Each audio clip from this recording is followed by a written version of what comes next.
Hello दोस्तों। Indian running shoe industry already saturated है।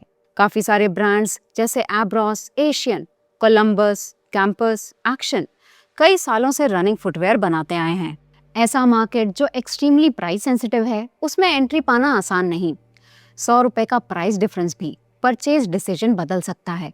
नए ब्रांड्स के लिए मार्केटिंग, प्रमोशंस, ऑफर्स तो जरूरी हैं ही। अच्छा प्रोडक्ट बनाना सबसे इम्पोर्टेंट है।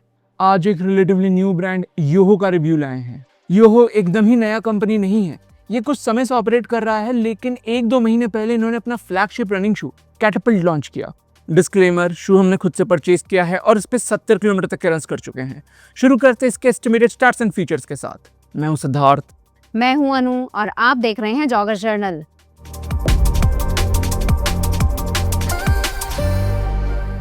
योहो कैटापल्ट का एस्टिमेटेड स्टैक हाइट है 38 मिलीमीटर हील पे, 30 मिलीमीटर 4 फुट पे और ड्रॉप है 8 मिलीमीटर।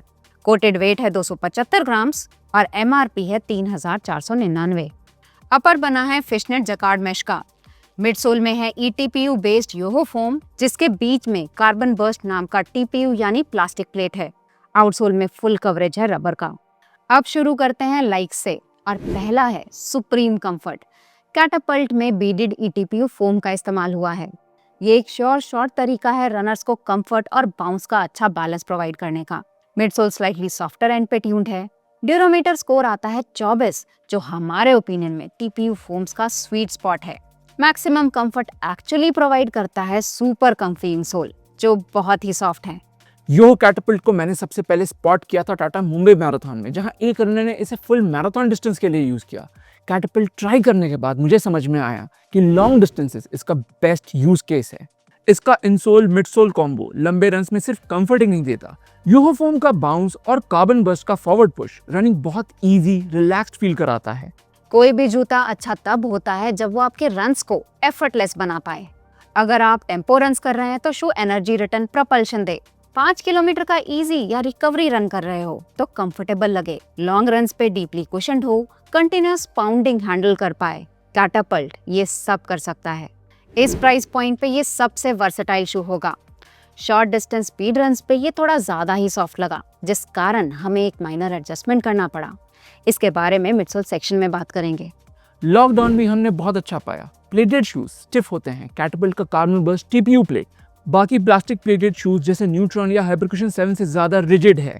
रिजिड शूज में हील लिफ्ट के चांसेस होते हैं। कैटapult में ऐसा बिल्कुल भी नहीं पाया। रनर स्मार्ट के लिए एक्स्ट्रा आईलेट देना चाहिए था। शू में कोई मेजर डिसलाइक नहीं है, एक माइनर इशू हो सकता है स्टेबिलिटी। कैटापल्ट का स्टैक हाइट अच्छा खासा ऊंचा है और overall midsole experience soft. High stack soft shoes का प्लेटफॉर्म अगर वाइड ना बनाया जाए तो टर्न्स पे ये अनस्टेबल लगेंगे। कैटापल्ट भी थोड़ा अनस्टेबल लगता है क्विक टर्न्स लेते समय। 4 फुट तब भी थोड़ा ब्रॉड है। Heel regular to narrow side पे है, तो ये बात ध्यान में रखें। अब हम इशू के तीनों मेजर कंपोनेंट्स अपर, मिडसोल और आउटसोल को रेट करेंगे अपने एक्सपीरियंस के बेसिस पे। शुरू करते हैं अपर से। कैटापल्ट का फिशनेट जकार्ड रेगुलर इंजीनियर्ड मैश जैसा ही है। हील में भरपूर थिक पैडिंग है और हील काउंटर को प्लास्टिक का पीस रीइंफोर्स करता है, जो लॉकडाउन के साथ एक्स्ट्रा स्ट्रक्चर और सपोर्ट देता है। मिड फुट 4 फुट में जकार्ड मैश सिंगल लेयर का है, लेकिन थिक मटेरियल का बना है, जिस कारण ड्यूरेबिलिटी सही है 70 किलोमीटर के बाद भी। अपर का वेट सही है, लेंथ 1-2 मिलीमीटर से कम पाया। Out of the box half marathon practice run के एंड स्टेजेस में लग रहा था कि टो आगे तक आ रहा है, फिर भी साइज अप करना रेकमेंड नहीं करेंगे। अपर को देंगे 3.5 आउट ऑफ 5। कैटapult के मिडसोल में कई सारे कंपोनेंट्स हैं जो साथ में मिलकर काम करते हैं। पहला है कार्बन बर्स्ट प्लेट। योहो कहता है कि इनका टीपीयू प्लेट कार्बन प्लेट जैसा स्नैप देता है। प्लेट का काम है कंप्रेशन में लोड होना और इसी स्नैप मोशन में पैरों को आगे प्रोपेल करना। जितना प्लेट स्टिफ होगा उतना ही फॉरवर्ड मोमेंटम मिलेगा। कार्बन बर्स्ट टीपीयू प्लेट है प्लास्टिक ही, लेकिन दूसरे ऑप्शंस जैसे हाइपरकुशन 7 या न्यूट्रॉन से ज्यादा रिजिड है, हेंस ज्यादा पुश देता है। यही carbon burst plate ईटीपीयू Yoho foam के साथ कंबाइन करके प्रपल्सिव और बाउंसी राइड देता है। इंसोल लेकिन कुछ ज्यादा ही सॉफ्ट सा लगा, स्पेशली अगर पेस पिक करना चाहो तो। इसीलिए दिए गए इंसोल को हमने मैजिक स्पीड 5 या एब्रॉस न्यूट्रॉन के स्लाइटली फ्लैटर इंसोल से रिप्लेस किया। रिजल्ट, रनिंग एक्सपीरियंस फार मोर एंगेजिंग, लाइवली लगा। अगर आप स्लो रनर हो तो आपके लिए दिया गया इंसोल ही बेहतर है कुशनिंग के कारण। इंटरवल्स या रेसेस में थिन इंसोल्स में बेटर परफॉर्मेंस मिलता है। मिडसोल को देंगे 7.75 प्राइस पॉइंट को कंसिडर करते हुए।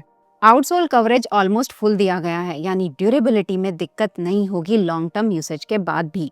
रनिंग के समय ग्रिप रिलेटेड कोई भी इश्यूज हमने फेस नहीं किए, आउटसोल रिलेटेड थॉट्स ही नहीं आए और ये अच्छी बात है। आउटसोल को देंगे सॉलिड 3.75 आउट ऑफ 5, तो टोटल स्कोर आता है 15 आउट ऑफ 20। योहो कैटapult एक बहुत ही कॉम्पैक्ट वेल मेड शू है। डिजाइन, लुक्स, बिल्ड क्वालिटी देख के वाव फैक्टर शायद ना मिले, परफॉर्मेंस में कोई कंप्लेन नहीं है। इंसोल बदल के इस्तेमाल करना इसके राइड को और डायनेमिक बनाता है, वर्सेटिलिटी ऊपर ले जाता है। स्लाइटली थिनर इंसोल्स 4 फुट में ज्यादा स्पेस भी देते हैं। इजी रन्स हो या रेसेस, बिगिनर हो या एलीट, हर रनर के शू कलेक्शन में कैटapult फिट हो सकता है। वेट भी बुरा नहीं है, कुछ 280 ग्राम्स के आसपास हमारे UK9 में। प्राइस पॉइंट और परफॉर्मेंस देखें तो कंपेरेबल शू होगा USPA का ऑटो। दोनों को हमने एक एक पैर में पहन के टेस्ट किया। ऑटो ज्यादा बाउंसी लगा और इसके कंपैरिजन में योहो सॉफ्टर और कुशन्ड। बड़ा डिफरेंस आता है अपर में, जहां USPA स्पेशियस, ब्रीदेबल और वाइड है। योहो का फिट ज्यादा सिक्योर, डायल्ड इन लगा। तो ये था हमारा रिव्यू योहो कैटapult का। अगर आप इस शू को परचेज करने में इंटरेस्टेड हैं तो डिस्क्रिप्शन बॉक्स में लिंक्स मिल जाएंगे। वीडियो पसंद आया तो लाइक और सब्सक्राइब जरूर कीजिएगा। अगले में मिलते हैं। Thank you and good bye.